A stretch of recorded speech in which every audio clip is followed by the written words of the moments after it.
जय जिनेन्द्र जय अंकल, जिनेन्द्र। जय जिनेन्द्र कुमकुम दीदी, जय जिनेन्द्र सबको। जय जिनेन्द्र आंटी।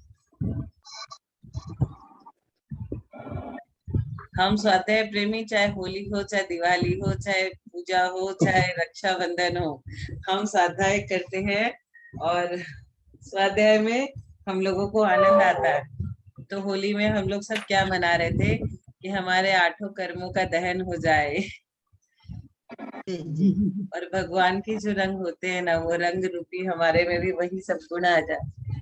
हम लोग बोलते हैं ना, ये भगवान का ये वर्ण है, ये भगवान का ये वर्ण है, इनका पीत वर्ण है, इनका स्वर्ण वर्ण है, कुछ प्रतिमाएं, कुछ तीर्थंकर हमारे स्वर्ण वर्ण के हैं, कुछ तीर्थंकर हमारे, सबके अलग अलग वर्ण है, वो सारे कलर हमारे में आ जाए।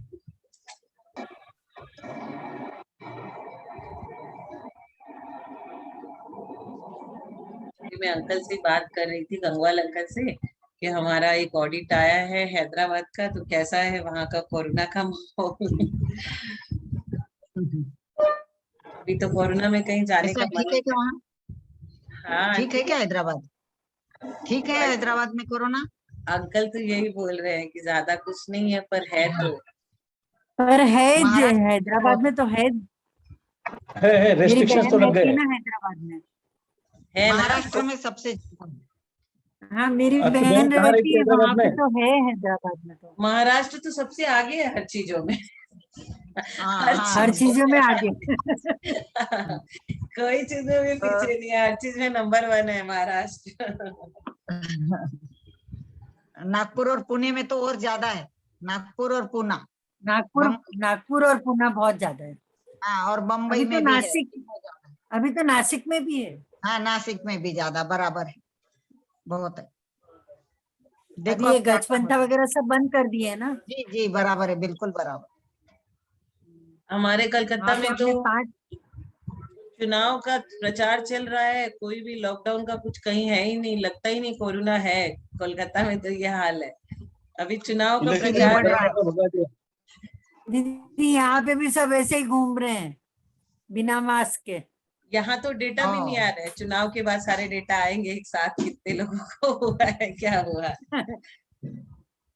नहीं, बॉम्बे का डेटा तो रोज आ जाता है। रोज आ जाता है, नागपुर में इतने लोग, नागपुर में नागपुर में बहुत है, बहुत है। नागपुर में मंदिर भी सारे बंद हो गए अपने सारे मंदिर बंद है अभी। हम सुने पुलक सागर जी जो है अपने महाराज जी, कितना बढ़िया प्रवचन देते हैं, उनका तो प्रवचन उनको सुन हुआ के। ना कोरोना।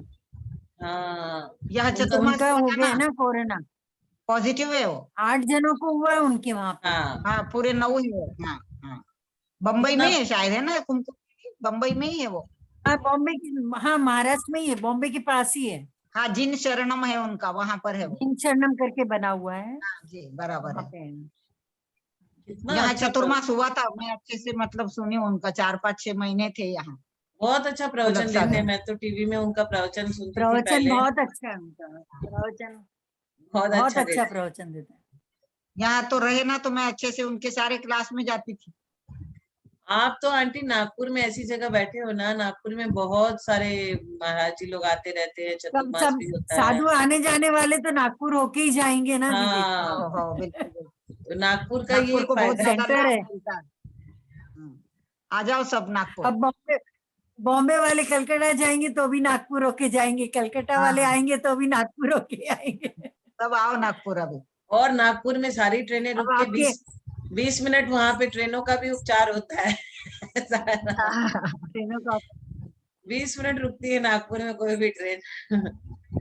अभी क्या है ना दीदी, मंदिर भी बहुत है, बहुत 15-20 मंदिर है यहाँ। मंदिर हाँ, बहुत मंदिर है। हम सोच रहे हैं कि ये कोरोना जब पूरी तरह से टाटा बाय बाय हो जाए, पूरी तरह से चल जाए, तो फिर हम लोग सारे जो ये स्वाध्याय करते हैं सुबह में समय सार, दोपहर में तत्वार सूत्र, फिर इवनिंग की क्लास में पंकज भैया की क्लास, तो हम लोग एक यात्रा निकाले, उसमें हम लोग सब मंदिर तीर्थ वगैरह सब करें। तो ऐसा करने का विचार तो है, सब जगह से संपूर्ण शांति हो जाए, कोरोना का प्रकोप खत्म हो जाए, तब जाके एक ट्रिप निकाले सारा, जहां जहां हम लोग को दर्शन करना है। लास्ट ईयर हम लोग की यात्रा, लास्ट ईयर की यात्रा नहीं हुई हमारी। अच्छा, हाँ सभी दिवाली रुके के हैं बाद अभी। हम लोग 10 दिन के लिए निकलते हैं दीदी। तो आप लोग जो भी जहाँ पे भी जाते हो ना, जैसा भी ग्रुप बनता है ना, वो ग्रुप में शेयर कर लिया करो ताकि और किसी को भी जाने का मन हो, कोई अकेला जाना नहीं, हम चाहता लोग है। तो मतलब हमारी एक यात्रा फैमिली होती है या, तो 10 दिन के लिए निकलते हैं दिवाली के बाद। तो अभी अच्छी बात ए- है, अच्छी जाके बात। आए थे, गिरनार जी वगैरह जाके आए थे अभी। इस बार की दिवाली में जाइएगा। अभी तक इस तो बार हुआ की नहीं। दिवाली में वही विचार कर रहे हैं, हाँ, थोड़ा कोरोना कम हो जाए तो जाके आए। इस बार सबकी दिवाली मंगलमय हो, तब तक सब कुछ ठीक हो जाए। लोग तो सोच रहे 2-3 महीना में सब आराम हो जाएगा, अब देखिए क्या होता है। हम्म। और आज नेमावर सब में क्या हालचाल है दीदी? दीक्षा निमावर तो का नहीं तो, हो जाएगी वहां? नेमावर का भैया जी देते रहते हैं, पंकज भैया तो वहीं में है ना, नेमावर से ही हम लोगों की शाम को ये जो क्लास लेते हैं, तो वो आहारचर्या का हाँ देते रहते हैं। सब महाराज जी लोग का केस लो चल रहा है, ऐसा कल बता रहे थे। हाँ, वो तो खबर है। हाँ, दीक्षा होने का चांस 14 दिख के। रहा है मुझे। मुझे ऐसा लग रहा है दीक्षा ना हो जाए। दीक्षा होने के चांस में तो भैया वहां बैठे हुए हैं इतने दिन से। हाँ हाँ, हाँ, दीक्षा भैया के जी लिए बैठे बैठे। तो हाँ, है। फिर तो हम लोग के भैया वो जी चले इसीलिए जाएंगे, बैठे हैं मुनि वहां। महाराज बन जाएंगे तो। हाँ, मुझे भी ऐसा ही लग रहा है। और वो और एक भैया है जो महाराज जी के साथ है ना, वो हाँ सुनील भैया। हाँ, एक हाँ। भैया जी और दिख रहे हैं उनके साथ में। वो सुनील भैया नहीं, बहुत दिनों से अभी उन्हीं के साथ है वो। इंदौर वगैरह में भी थे, हर अच्छा, जगह वो भी। हाँ, हमको अच्छे से जानते हैं, मुझे उन्होंने भी बहुत पढ़ाया है। नागपुर आते रहते हैं वो। अच्छा, तो उनकी भी शायद दीक्षा न हो जाए। सुनील भैया और पंकज भैया दोनों की दीक्षा हो सकती है। अपने को तो मनाना चाहिए कि जितने जन की दीक्षा वो अच्छा है, उनका कल्याण होगा, हम लोगों का भी भला होगा, उनका भी हाँ, कल्याण होगा। पंकज भैया तो यहीं के बेटे हैं ना, नागपुर के बेटे हैं वो। हाँ, उनको तो सब हाँ कोई बहुत मानते हैं, पूरा नागपुर की तो बहुत भक्त है उनके, महाराष्ट्र की पूरी जगह से इतने भक्त है उनके, सारे हाँ हाँ, इंडिया में सब पुणे के जगह से। आसपास, बारामती के आसपास, सांगली सातारा के आसपास सब लोग उनको अच्छे से जानते हैं। उनकी क्लास में 100 लोग हो जाते हैं और और लोग अभी इंटर नहीं कर पाते, इतना उनका। अभी इसरी में रहने से उधर के भी हो गए अभी। अब उधर हाँ, के हो गए, बिल्कुल बराबर। एक बार इसरी अच्छा जाके है भी रहने का परमेश्वर भाई। मन है। एक बार थोड़े दिन इसरी जाके रहने का भी मन है हमारा, 4-5 दिन जाके देखते हैं कैसे क्या आश्रम का लाइफ क्या होता है, उस तरह से रह करके संयम और संयम से 4-5 दिन रह करके बहुत इसरी देखना में चाहिए। बहुत अच्छा बना हुआ है दीदी, यहाँ हाँ, बहुत अच्छा बना हुआ है। सही बात है, अच्छा तो है। फिर वहां जाओ तो शिखर जी की वंदना का भी लाभ मिल जाता है, तो दोनों ही तीनों काम हो जाता है। हाँ हाँ, सारे तीर्थ एक तरफ है, समेत शिखर एक तरफ है, 20 तीर्थंकर मोक्ष हाँ, में। हाँ, पर बिल्कुल बिल्कुल। हमारी तो बहुत यात्रा हुई दीदी शिखर जी की। दीदी जी पढ़ाओगे कब? हम लोग तो अभी यात्रा की पूरी भाव बना लिए, इससे भी हम लोग की शुभ आश्रम हो रहा है, अशुभ नहीं हो रहा है। हम लोग क्या बात कर रहे हैं कि हम लोग यहाँ तीर्थ करेंगे, वहां तीर्थ करेंगे। इतने दिन बाद हम लोग का आज तत्वार सूत्र का नंबर लगा, इतने दिन से तो हम लोग छैडाना कर रहे थे, 8-9 पर दिन हो पूरी गए। हो गई, पूरी तो हो गई अपने अच्छे से। हाँ, पूरी बढ़िया से छह हो डाला गई। तो अच्छे से पूरी हो अब गई। अष्टमी हाँ चतुर्दशी के संस्कृति तो दिन उसके क्वेश्चन ले लेंगे। अष्टमी चतुर्दशी के दिन हाँ जो हाँ, दो दो अध्याय ले लिए, और 6 अध्याय में 4 और रहे हैं, तो एक अष्टानिका और एक चतुर्दशी में अपने लोग उसको भी ले लेंगे। और आज हम लोग बिल्कुल। तत्वार सूत्र का 6ठा अध्याय शुरू करते हैं, और जो 1 से 5 तक का अध्याय है, उसमें 2 से 5 तक का अध्याय का एक मेरे को डेट फिक्स करना है एग्जाम का। तो आप लोग जो डेट दो, किस डेट में आप एग्जाम दोगे, 4 तारीख को, 3 तारीख को, 2 तारीख को, वो डेट आप हमें बता दीजिए। उस दिन एक एग्जाम कर लेते हैं ये चारों अध्याय का। 3-4 दिन आप लोग रिवाइज कर लो, फिर इसका एग्जाम कर लेंगे। और 6ठा अध्याय आज स्टार्ट कर देते हैं हम लोग। आज वैसे भी छुट्टी का माहौल है, सब जगह बैंक बंद है, होली होली सब चल रही है सारे घरों में। हम लोग भी 10 मिनट अपने भाव वंदना कर लिए सब जगह की, जी, कहाँ कहाँ जाना है, कौन कौन से आचार्य है, कौन महाराज बन रहे हैं। अब शुरू करते हैं भाव सब भी बन लोग। गए तो, हाँ हाँ भाव भी बन गए भाव तो बनने पहुंचने का जरूरी है ना पुण्य लग दीदी, जाता है। भाव बनेंगे तो ही पूरे होंगे। हाँ, हाँ, पहुंचने का पुण्य भी लग जाता है अपने को। एकदम एकदम। तो हम लोग सभी कोई क्योंकि हम साथ में। लोग वहां रहे ना, जमशेदपुर रहे ना, तो हर साल मतलब 1-2 यात्रा होती थी हमारी। बहुत हाँ, अच्छा, बहुत अच्छा। बढ़िया। शिखर जी की हर साल यात्रा होती थी। अपने सब मिलके तत्वार सूत्र का मंगलाचरण करते हैं। मोक्ष मार्गस्य नेतारं वेतारं कर्म भूभृतां ज्ञातारं विश्वतत्त्वानां वन्दे तत्पुण्यलब्धये वन्दे तत्पुण्यलब्धये। हमें हर समय यही विचार भावना करनी चाहिए, वंदे तद्गुण लब्धये, कि हे तीर्थंकर, हे स्वामी, हे प्रभु, हे सिद्ध भगवान में जितने भी गुण हैं, हम उनके गुणों की आराधना बस इसीलिए कर रहे हैं कि हमारे अंदर भी वो सारे गुण आ जाए। लेकिन कभी भी जो पढ़ने वाले स्टूडेंट है, वो सबसे तेज जो स्टूडेंट होता है, जो फर्स्ट आता है, उसको कभी ये नहीं बोलता है कि मैं भी तुम्हारा जैसा बन जाऊं। हमेशा सोचता है ये क्यों आगे, मैं आगे आ जाऊं। तो ये भावना हमें कभी भी नहीं रखनी चाहिए कि ये क्यों आगे हो गया, ये क्यों इतना ऊपर चला गया, बल्कि अपनी मेरे में गुण आ जाए। ये चीज तो हमें पंडित दीपचंद जी से सीखनी चाहिए कि वो कैसे किसी की लघुता को एकदम बना देते हैं और कहते रहते हैं कि आप में क्या क्या गुण है। सबके गुणों की बहुत अच्छे से बताते हैं किसमें क्या गुण है। तो हमें भी अपने जितने भी धर्मात्मा जीव हैं उनके गुणों को बताना चाहिए, ताकि हमारे अंदर भी वो गुण आ जाए। कुछ लोगों को पढ़ते ही समझ में आ जाता है, कुछ लोगों को 2 बार पढ़ने से समझ में आता है, और कुछ लोगों को क्या है, उस समय आया कुछ समझ में और बाद में किताब बंद की और सब भूल गए। तो अपने अपने ज्ञान का सबका क्षय है, उसको भी बढ़ाने के लिए भगवान की भक्ति करते हैं तो वो भी बढ़ जाती है।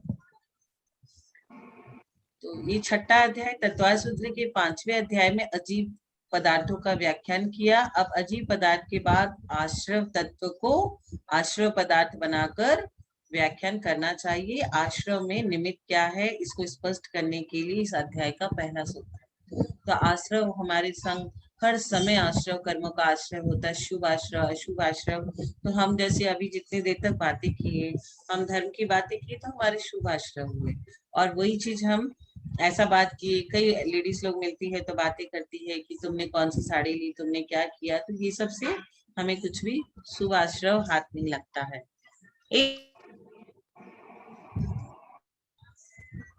तो अब हम शुरुआत करते हैं 6वां अध्याय के प्रथम सूत्र की। इसमें कहा गया है काय वांग मन कर्म योगः। सभी लोग हम लोग साथ में पढ़ेंगे, सूत्र का उच्चारण करेंगे। काय वांग मन कर्म योगः। काय वांग मनः कर्म योगः। काय वांग मनः कर्म योगः। इसमें क्या कहा गया है, काय वचन और मन की क्रिया को योग कहते हैं। योग किसे कहते हैं? सबसे पहले बोला काय वांग मन, तो काय वचन और मन की क्रिया को योग कहते हैं। आत्मा के प्रदेशों का परिस्पंदन, हलन चलन, हिलना डुलना, आत्मा के प्रदेशों का परिस्पंदन मतलब हलन चलन करना योग है। और वह निमित्त के भेद से 3 प्रकार का होता है। कौन सा? काय योग, वचन योग और मनोयोग। अब काय योग किसे कहते हैं? वीर्यांतराय कर्म के क्षयोपशम होने पर औदारिक आदि 7 प्रकार की काय वर्गनाओं में से किसी एक प्रकार की वर्गनाओं के आलंबन से होने वाला आत्म प्रदेश परिस्पंदन काय योग कहलाता है। वीर्यांतराय कर्म की क्षयोपशम होने पर औदारिक आदि 7 प्रकार की काय वर्गनाओं में से किसी भी एक प्रकार की वर्गनाओं के आलंबन से होने वाला आत्म प्रदेश परिस्पंदन को काय योग कहते हैं। वचन योग किसे कहते हैं? शरीर नामकरण के उद्देश्य से प्राप्त हुई वचन वर्गनाओं का आलंबन होने पर तथा वीर्यांतराय और मत्य क्षरादि आवरण के क्षयोपशम से प्राप्त हुई भीतरी वचन लब्धि के मिलने पर वचन रूप पर्याय कि सम्मुख हुए आत्मा के होने वाला प्रदेश परिस्पंदन वचन योग कहलाता है। मनोयोग किसे कहते हैं? वीर्यांतराय और 9 इंद्रियावरण के क्षयोपशम रूप आंतरिक मनोलब्धि के होने पर तथा बाहरी निमित्त भूत मनोवर्गणाओं का आलंबन मिलने पर मन रूप पर्याय के सम्मुख हुए आत्मा के होने वाला प्रदेश परिस्पंदन मनोयोग कहलाता है। 1 इंद्री से 5 इंद्री तक के जीवों में कौन सा योग पाया जाता है? काय योग। काय तो सबके पास है ना, तो 1 इंद्री से लेकर के 5 इंद्री सभी के पास काया योग पाया जाता है।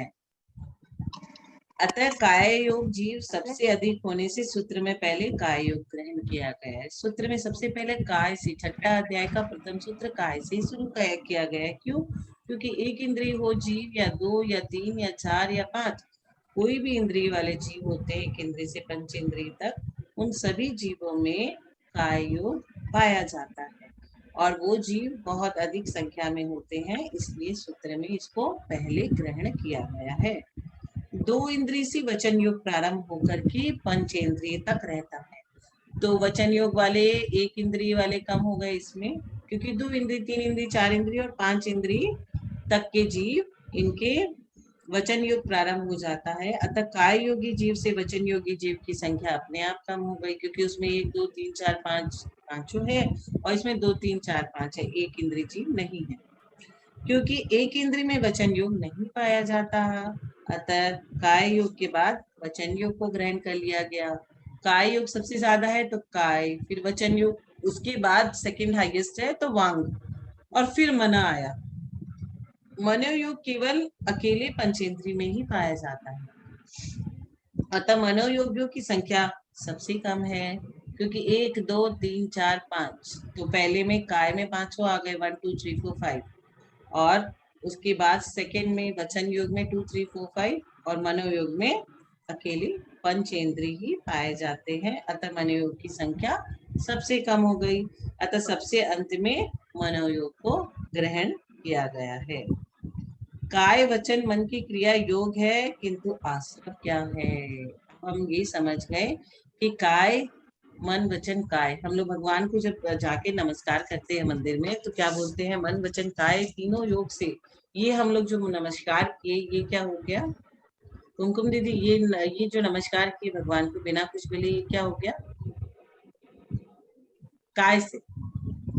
काय योग हो गया। और नमोस्तु बोले भगवान, हे भगवान नमोस्तु, तो वचन से हम बोल दिए वचन योग। वचन योग। और मन मेरा उसी तरफ है, इधर उधर नहीं भटक रहा, इसने क्या गहने पहने, इसने क्या साड़ी पहनी, इसने क्या गाड़ी में आया, ये सब हमारा इधर उधर ध्यान, तो मन तो बहुत तीव्र गति से भागता है, उसको हम कंट्रोल भी नहीं कर सकते।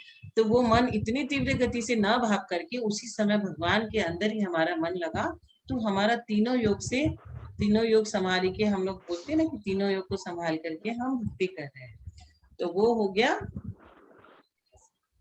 काय वचन मन की क्रिया योग है, किंतु आश्रव क्या है? आश्रव क्या है ये समझना है हमें सबसे पहले।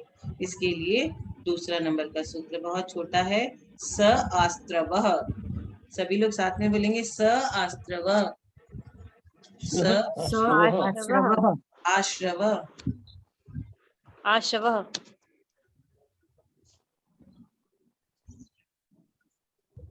आश्रव, आश्रव के लिए बोला गया है। स मतलब वह योग ही आश्रव है, वह योग ही आश्रव है। आश्रव क्या है?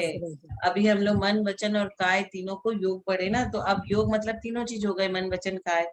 तो वह योग जो हमने पहले पढ़ा था, स मतलब वह योग जो ऊपर की सूत्र में पढ़ा, स आश्रवः मतलब वह योग ही आश्रव है। योगों के द्वारा ही आश्रव होता है। कैसे होता है योगों के द्वारा आश्रव? जैसे तालाब में जल आने का द्वार, जल लाने का कारण होने से आश्रव कहलाता है। तो तालाब में जल आने का द्वार, जल लाने का कारण है, द्वार के थ्रू वो जल आ गया, तो वह जल लाने का कारण होने से आश्रव कहलाता है। वैसे ही आत्मा के साथ बंधने के लिए कर्म, आत्मा के संग कौन बंध के बैठा हुआ है? कर्म। योग रूपी नाली के द्वारा आते हैं। कैसे आते हैं कर्म?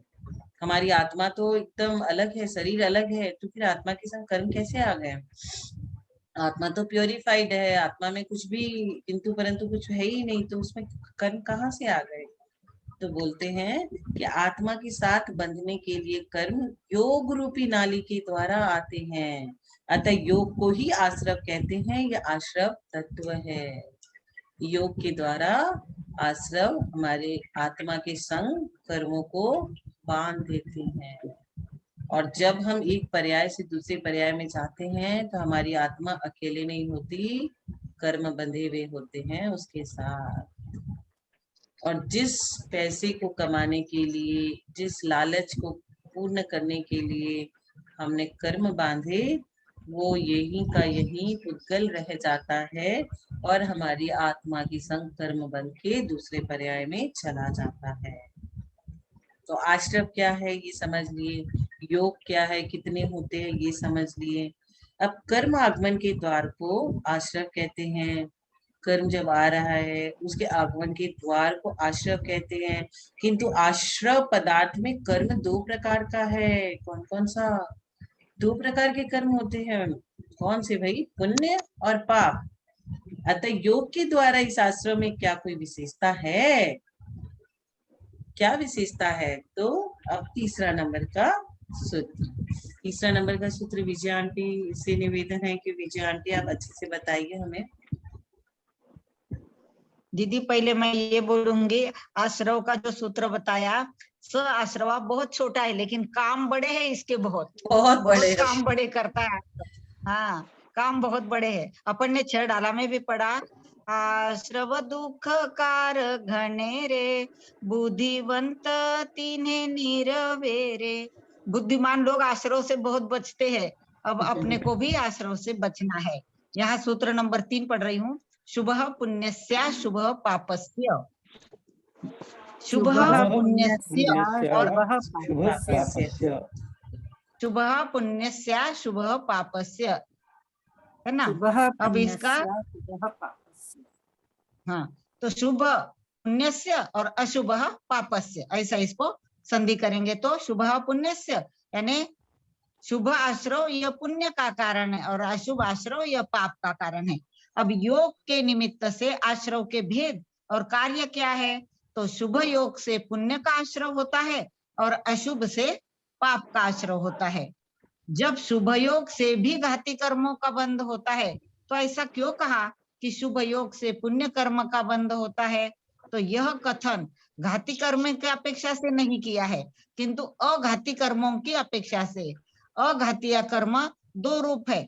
घातीय तो पूर्ण रूप से पाप है, ये अपने को ध्यान में रखना है। घातीय कर्मों की जो 47 प्रकृति पुण्य रूप नहीं है एक भी, सारी ही पाप रूप है।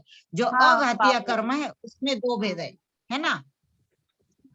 अघातीय कर्मों में 2 भेद है, पुण्य रूप और पाप रूप।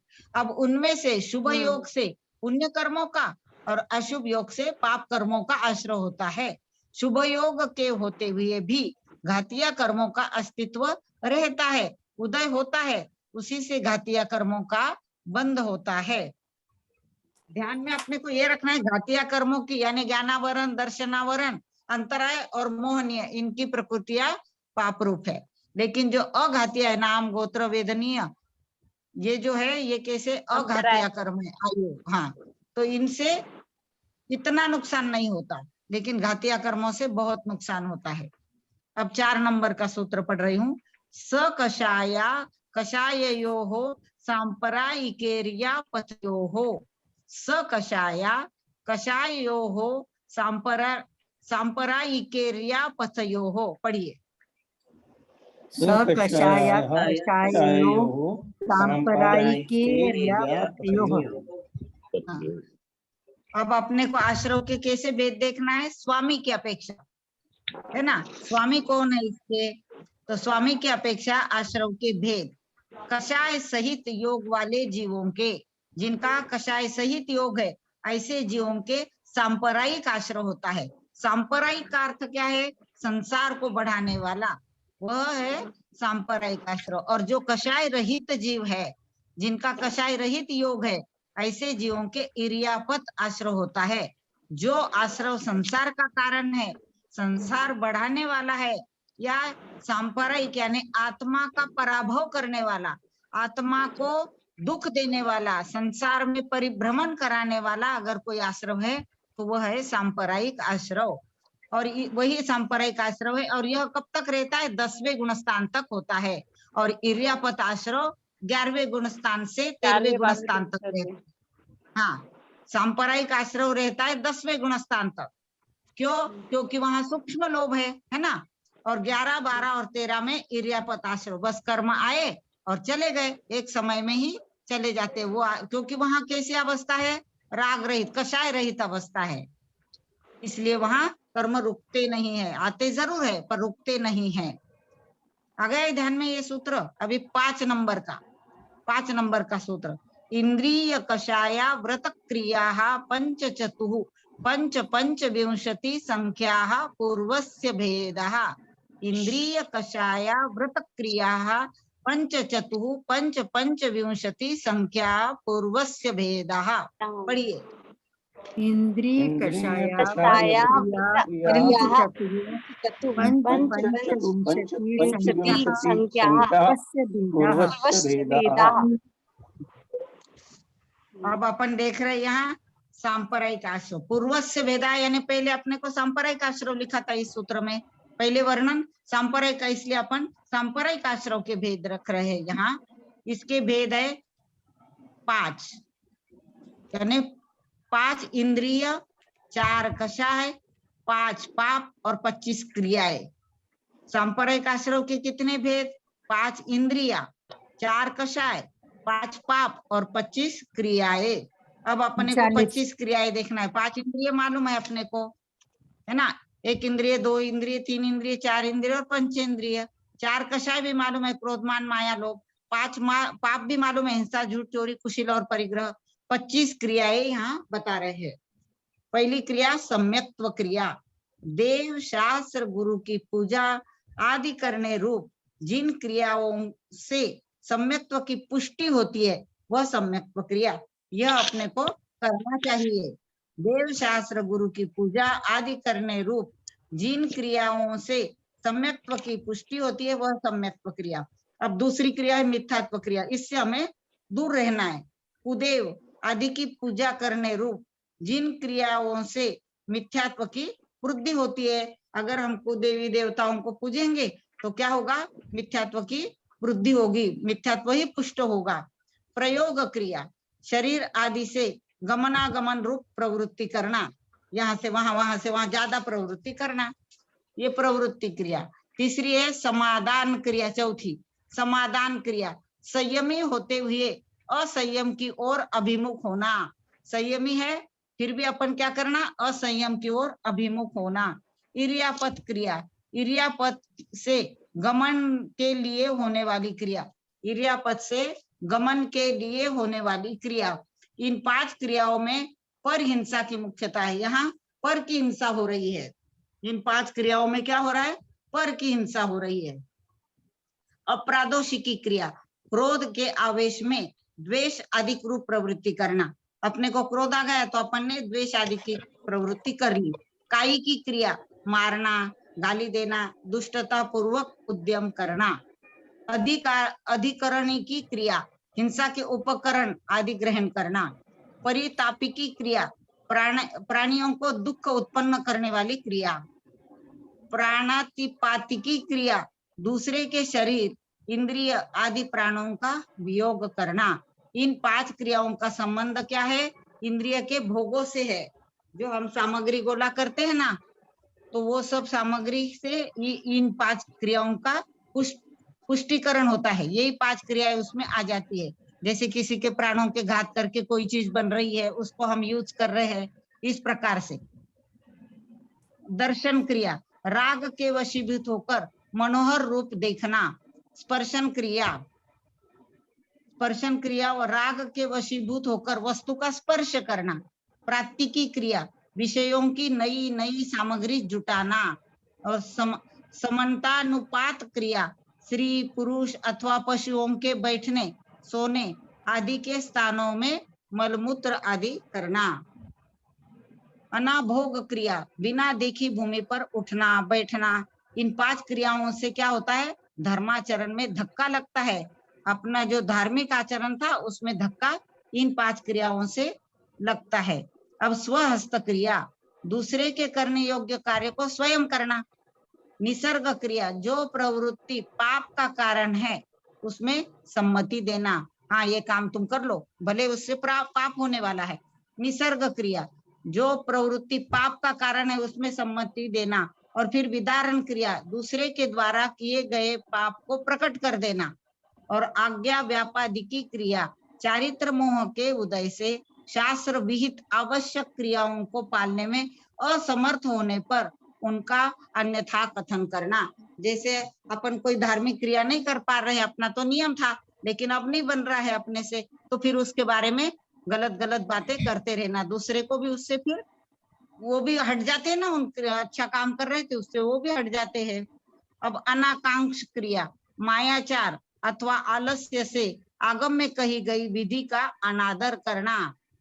इन 5 क्रियाओं से धर्म धारण में विमुखता रहती है, धर्म धारण नहीं कर सकते और अपन करते भी नहीं, और दूसरों से भी करवाने के लिए उनको अपन और विमुख कर देते हैं। आरंभ क्रिया, छेदन भेदन आदि क्रियाओं में तत्पर रहना। परिग्राह्य की क्रिया, परिग्रह की रक्षा में लगे रहना।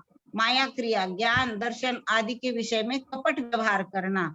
और मिथ्या दर्शन क्रिया, मिथ्यात्व क्रिया करने वाले की प्रशंसा करना, उसे उस कार्य में दृढ़ कर देना।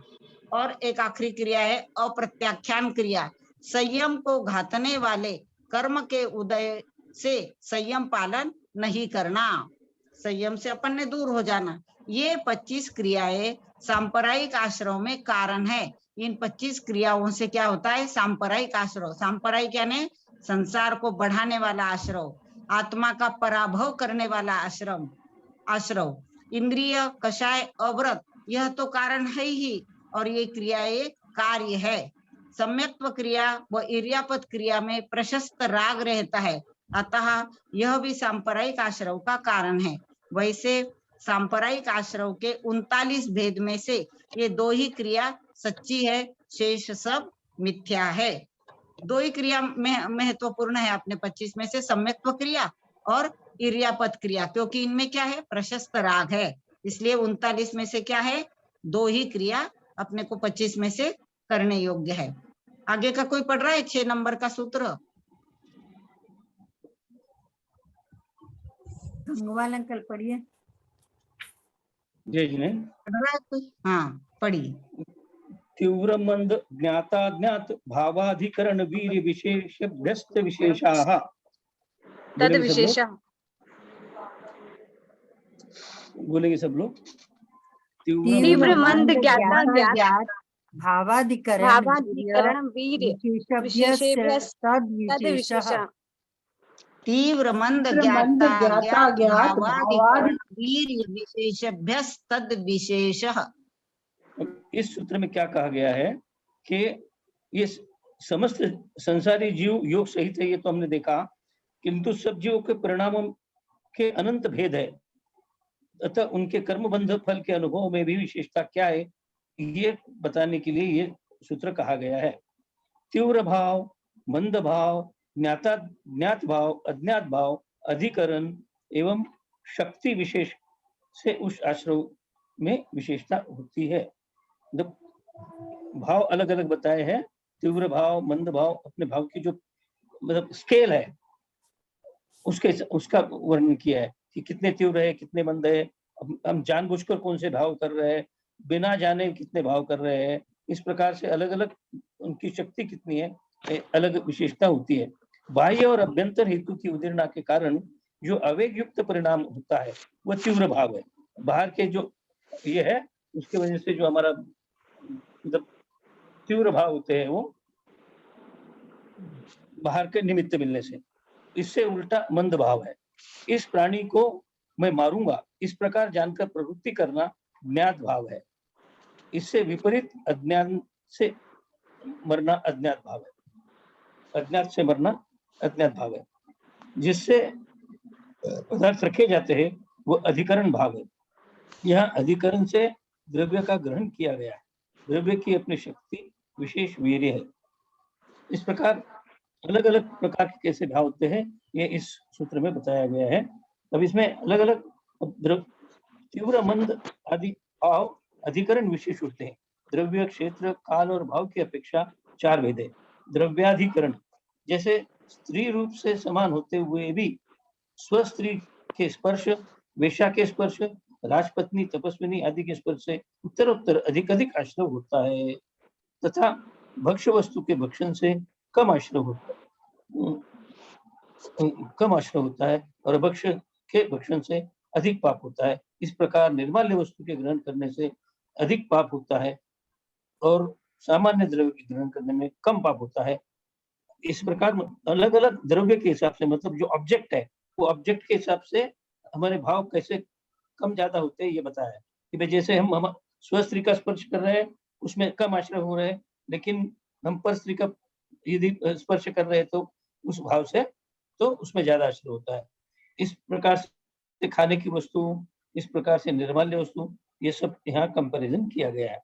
और क्षेत्राधिकरण, जैसे घर में ब्रह्मचर्य व्रत का भंग करने से अल्प आश्रय होता है और देवालय में ब्रह्मचर्य का भंग करने से महान आश्रय होता है। बोलते हैं ना कि भाई हम मंदिर में जाके यदि कोई पाप कमा रहा है वो तो पाप कहाँ ये करेंगे, मंदिर में हम जाते हैं पाप कर्मों को कम करने के लिए, पाप को कम करने के लिए, और मंदिर में जाके ही पाप कमा रहे हैं तो वहां का वो कहाँ कम कर पाएंगे हम। तो वैसे क्षेत्र का भाव यहाँ दिया है कि हम घर में जो कुछ क्रिया कर रहे हैं, जो घर में करने योग्य क्रिया है, वो मंदिर में या पवित्र स्थल में हम करने गए तो वहां ज्यादा पाप लगेगा। तीर्थ यात्रा के मार्ग में ब्रह्मचर्य भंग करने से जो पापाश्रय होता है उससे कई गुना अधिक आश्रय तीर्थ क्षेत्र में ब्रह्मचर्य भंग करने से होता है। तो वो कंपैरिजन किया है। जैसे कालाधिकरण, कालाधिकरण में क्या है कि काल की अपेक्षा, अब काल की अपेक्षा देव वंदन आदि संध्या काल में, काल के समय दुष्प्रवृत्ति करने पर महान आश्रय होता है अन्य काल की अपेक्षा। मतलब हम कौन से समय कौन सा कार्य करना है, उस समय यदि वो योग्य कार्य कर रहे हैं तो ठीक है, अयोग्य समय में कोई कार्य करे तो वो उसमें हमारा आश्रय ज्यादा होगा। नंदीश्वर आदि पर्वों में पाप कार्य करने से अधिक पापाश्रय होता है। पर्व दिनों में हम इसके लिए संयम पालन करते हैं कि वहां हमारा पापाश्रय कम हो। भावाधिकरण, भाव से परिणाम व पर्याय लेना। भाव मतलब, भाव का मतलब है परिणाम या पर्याय। जैसे जैसे तीव्र मंद भाव होते हैं वैसे वैसे ही कर्माश्रय तीव्र मंद होता है। पर्याय की अपेक्षा भी आश्रयों में अंतर पड़ता है। एक मुनि पर्याय में पाप किया और एक साधारण जन ने पाप किया, असैनी ने किया व सदनी ने किया आदि।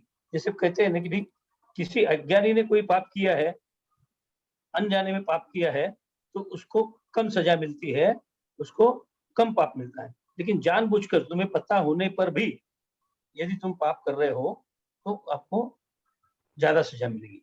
जैसे हम समझो टू व्हीलर पर जा रहे हैं और टू व्हीलर पर जाते हुए हमने हेलमेट साथ में रखा है, मालूम है हमें हेलमेट पहनना है, फिर भी यदि हमने नहीं पहना तो हमको पुलिस डांटेगी, हमको पुलिस ज्यादा फाइन करेगी। आप आइडिया है, आपको नॉलेज है लॉ के बारे में, आप हेलमेट साथ में भी रख रहे हैं फिर भी नहीं पहन रहे तो ये आपका बहुत बड़ा गुनाह है, ये बहुत बड़ी आपका दोष है। उसी प्रकार से जहां हमें पता है कि हमें इस चीज से पाप लगने वाला है फिर भी हम वो कर रहे हैं तो उसमें हमें ज्यादा पाप लगेगा। अनजाने में जो गलतियां होगी उसमें कम पाप लगेगा। शक्ति विशेष से भी आश्रम में विशेषता आती है जिसको वीर्य विशेष करते हैं। जैसे वृषभ नाला सहन वाला ही जीव सातवें नरक में जाता है और वही सर्वात सिद्धि और मोक्ष में जाता है। इस प्रकार अधिकरण विशेष जानना चाहिए। इस तरह हमारा छठा सूत्र पूरा हुआ। अब एक सातवां सूत्र जो छोटा है उसको हम कर लेंगे। ये चार भावों का स्वरूप तो स्पष्ट है, किंतु अधिकरण क्या है ऐसी जिज्ञासा होने पर उसके भेदों सहित स्वरूप का ज्ञान करने के लिए आगे का सूत्र है। अधिकरणम जीवा जीवा, बोलेंगे सब लोग। अधिकरणम जीवा जीवा। इसका भी जीवा जीवा मतलब जीव और अजीव। अधिकरण जीव और अजीव रूप है। अधिकरण मतलब जो आश्रय का कारण है वो जीव और अजीव दो प्रकार का है। अधिकरण हिंसादि उपकरण भाव है, जिससे हिंसादि भाव तो जीव अधिकरण है किंतु हिंसा के उपकरण अजीव अधिकरण है। अधिकरण मतलब पोजीशन, अधिकार, अधिकार में लेना, उसको उसका वर्ड यहाँ यूज किया गया है। जैसे हमारा भाव होना मतलब वो जीव की क्रिया है कि हम ये जो कुछ हमको पाप के भाव हमारे हो रहे हैं वो तो जीव अधिकरण है। और पाप करने के लिए जो हम इंस्ट्रूमेंट्स खरीद रहे हैं, जो इंस्ट्रूमेंट हमारे पास आ रहा है वो अजीव अधिकरण है।